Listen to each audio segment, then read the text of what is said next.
Ia menggunakan musik gamelan untuk menarik simpati rakyat. Konon, Raden Makhluk Ibrahim sering memainkan gamelan berjenis bonang, yaitu perangkat musik ketuk berbentuk bundar dengan lingkaran menonjol di tengahnya. Jika tonjolan tersebut diketuk atau dipukul dengan kayu, maka akan muncul bunyi merdu. Raden Makhluk Ibrahim alias Sunan Bonang membunyikan alat musik ini yang membuat penduduk setempat penasaran dan tertarik. Warga berbondong-bondong ingin mendengarkan alunan tembang dari gamelan yang dimainkan Sunan Bonang. Ia mengubah jumlah tembang tengahan Majapahit seperti Kidung Bonang dan sebagainya, hingga akhirnya banyak orang yang bersedia memeluk agama Islam tanpa paksaan. Sunan Bonang juga mahir memainkan wayang serta menguasai seni dan sastra Jawa. Dalam pertunjukan wayang, Sunan Bonang menambahkan bicikan, yaitu kuda, gajah, harimau, garuda, kereta perang, dan rampogani untuk memperkaya pertunjukannya. Dalam buku Sejarah Kebudayaan Islam, Heri Nugroho menuliskan bahwa dakwah Sunan Bonang yang lain adalah melalui penulisan karya sastra yang bertajuk Suluk Wujil. Saat ini, naskah Suluk Wujil disimpan di perpustakaan Universitas Leiden, Belanda. Suluk Wujil diakui sebagai salah satu karya sastra terbesar di Nusantara karena isinya yang indah serta kandungannya yang kaya dalam menafsirkan kehidupan beragama. Sunan Bonang sangat fokus dalam menjalani peran sebagai ulama dan seniman, sehingga ia tidak sempat menikah hingga wafatnya pada 1525. Sunan Bonang terletak di kompleks pemakaman desa Kutorjo, Tuban, Jawa Timur, atau berada di arah barat alun-alun dekat Masjid Agung Tuban. Raden Makhluk Ibrahim atau yang biasa dikenal sebagai Imam Besar juga guru di Pulau Jawa yang sangat dihormati serta dikenal oleh masyarakat sekitar. Beliau dianugerahi oleh Allah Subhanahu wa Ta'ala berupa ilmu dan pengetahuan luas. Sunan Bonang dikenal dengan penguasaan ilmu yang tinggi. Beliau memiliki ilmu berupa tasawuf, sastra, arsitektur, fikih, usuluddin, seni dan ilmu kebatinan, ilmu sakti lainnya dan kedikjayaan tinggi. Berikut ada beberapa kesaktian ataupun karomah yang dimiliki oleh Sunan Bonang yang dikenal oleh masyarakat. Pertama adalah merubah kolang-kaling menjadi emas. Alkisah, Raden Mas Said yang waktu itu belum menjadi seorang wali dan menjadi perampok yang kejam untuk merampok para pedagang yang melewati hutan Jatisari. Saat Sunan Bonang melintas hutan Jatisari, beliau dihadang oleh Lokajaya. Karena ia melihat tongkat Sunan Bonang dilapisi emas, maka Lokajaya berniat untuk merampasnya. Namun ketika Lokajaya atau Raden Said mendekat untuk merampas tongkat tersebut, Sunan Bonang menunjukkan tongkatnya ke arah buah aren sambil berkata, "Lihat itu, lebih banyak emas di sana." Dan benar saja, buah aren atau kolang-kaling yang ditunjuknya berubah menjadi emas. Melihat keanehan hal tersebut, Lokajaya langsung mengurungkan niatnya dan berkeinginan untuk berguru kepada Sunan Bonang. Dan akhirnya Lokajaya atau Raden Mas Said diterima sebagai muridnya dengan syarat menjaga tongkatnya yang ditancapkan di pinggir kali. Karena hal itulah Raden Mas Said dikenal dengan nama Sunan Kalijaga. Karomah berikutnya adalah merubah aliran sungai Berantas. Dahulu, banyak yang menolak dakwah Sunan Bonang di sekitar sungai Berantas. Karena hal itulah beliau memindahkan aliran sungai Berantas agar tidak melalui wilayah tersebut. Dengan karomah dan kemampuan yang dimilikinya, beliau kemudian mengubah aliran sungai Berantas di Jawa Timur. Wilayah-wilayah yang enggan menerima dakwah pun menjadi kekeringan karena aliran sungai Berantas yang berubah. Dengan kejadian ini, akhirnya orang-orang sadar dan mulai ingin belajar lebih jauh tentang ajaran Islam. Dari sinilah ajaran Sunan Bonang banyak diterima oleh masyarakat di sekitar Sungai Berantas. Karomah yang masyhur berikutnya adalah anak ayam menang melawan ayam jago. Suatu hari Sunan Bonang mendapat tantangan untuk beradu ayam dengan Ajar Balacak Ngilo. Tantangan ini disertai dengan taruhan. Siapapun yang kalah dalam adu ayam tersebut, maka harus menjadi pengikut yang menang. Kemudian Sunan Bonang menerima tantangan tersebut dan mengutus muridnya, yaitu Santri Mujil, untuk beradu ayam dengan Ajar Balacak Ngilo. Namun bukannya ayam jago yang biasa digunakan untuk sabung ayam. Sunan Bonang lebih memilih anak ayam untuk diadu. Namun anak ayam tersebut tentunya bukan ayam biasa. Konon setiap kali anak ayam tersebut jatuh, maka Santri Mujil akan meniupnya. Anehnya, ukuran anak ayam tersebut akan bertambah besar setiap ditiup. Hingga akhirnya ukuran anak ayam milik Santri Mujil lebih besar dari ayam jago milik Balacak Ngilo. Balacak Ngilo pun kalah dalam taruhan tersebut. Sesuai dengan kesepakatan, ia menjadi pengikut Sunan Bonang. Itulah beberapa karomah yang dimiliki Sunan Bonang yang dikenal oleh ataupun masyhur di masyarakat. Juga ada kisah tentang Sunan Bonang dengan seorang Brahmana, yang kisahnya adalah sebagai berikut. Diceritakan,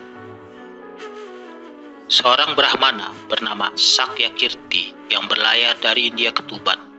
Tujuannya ingin mengadu kesaktian dengan Sunan Bonang.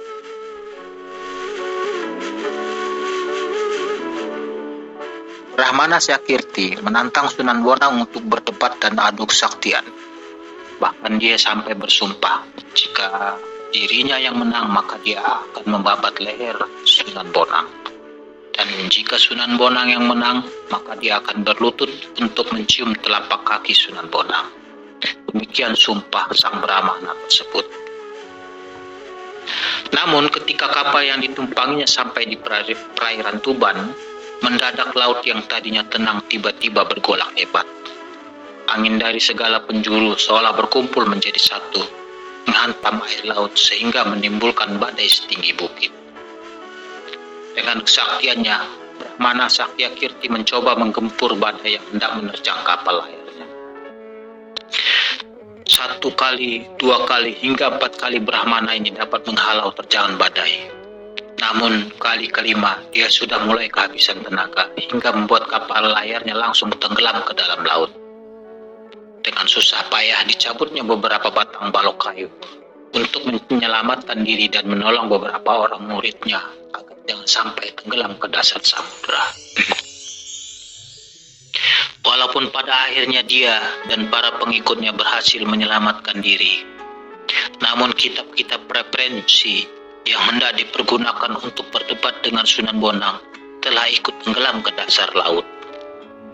Meski demikian, niatnya untuk mengadu ilmu dengan Sunan Bonang tak pernah surut.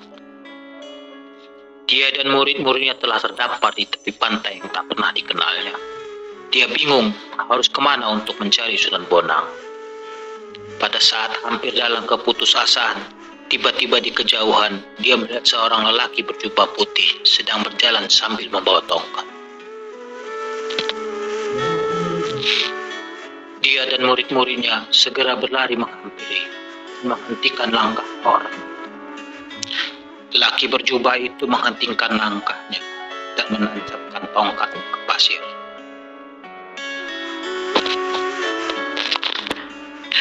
Kisanak, kami datang dari India hendak mencari seorang bernama Sunan Bonang. Dapatkah Kisanak memberitahu di mana kami bisa bertemu dengannya? Tanya sang Brahmana. Untuk apa Tuan mencari Sunan Bonang? Tanya lelaki itu. Akan saya ajak berdebat tentang masalah keagamaan, jawab sang Brahmana. Tapi sayang, kitab-kitab yang saya bawa telah tenggelam ke dasar laut. Meski demikian, niat saya tak pernah padam. Masih ada beberapa hal yang dapat saya ingat sebagai bahan perdebatan, sang Brahmana. Tanpa banyak bicara, lelaki berjubah putih itu mencabut tongkatnya. Mendadak saja tersembur air dari bekas tongkat tersebut, dan air itu membawa keluar semua kitab yang dibawa sang Brahmana. "Itukah kitab-kitab Tuan yang tenggelam ke dasar laut?" tanya lelaki itu. Sang Brahmana dan pengikutnya kemudian memeriksa kitab-kitab itu, dan ternyata benar milik sang Brahmana. Berdebarlah hati sang Brahmana sembari menduga-duga siapakah sebenarnya lelaki berjubah putih itu. Sementara itu, para murid sang Brahmana yang kehausan sejak tadi segera saja meminum air jernih yang memancar. Brahmana Sakyakirti memandangnya dengan rasa khawatir. Jangan-jangan muridnya itu akan segera mabuk karena meminum air di tepi laut yang pastilah banyak mengandung garam. Namun, para muridnya itu justru merasakan bahwa air tersebut terasa segar. Brahmana Sakyakirti termenung. Bagaimana mungkin air di tepi pantai terasa segar? Dia mencicipinya sedikit dan ternyata memang segar rasanya. Rasa herannya menjadi-jadi, terlebih jika berpikir tentang kemampuan lelaki berjubah putih itu, yang mampu menciptakan lubang air yang memancar, dan mampu menghisap kitab-kitab yang tenggelam ke dasar laut. Sang Brahmana berpikir bahwa lelaki berjubah putih itu bukanlah lelaki sembarangan. Dia mengira bahwa lelaki itu telah mengeluarkan ilmu sihir. Akhirnya dia mengerahkan ilmunya untuk mendeteksi apakah semua itu benar hanya sihir. Namun setelah dikerahkan segala kemampuannya, ternyata bukan ilmu sihir, tapi kenyataan. 1000 Brahmana yang ada di India pun tak akan mampu melakukan hal itu, pikir Brahmana dalam hati. Dengan perasaan takut dan was-was, dia menatap wajah lelaki berjubah itu. Mungkinkah lelaki ini adalah Sunan Bonang yang termasyhur itu? Gumamnya dalam hati. Akhirnya sang Brahmana memberanikan diri untuk bertanya kepada lelaki itu. "Apakah nama daerah tempat saya terdampar ini?" tanya Brahmana dengan hati yang berdebar-debar.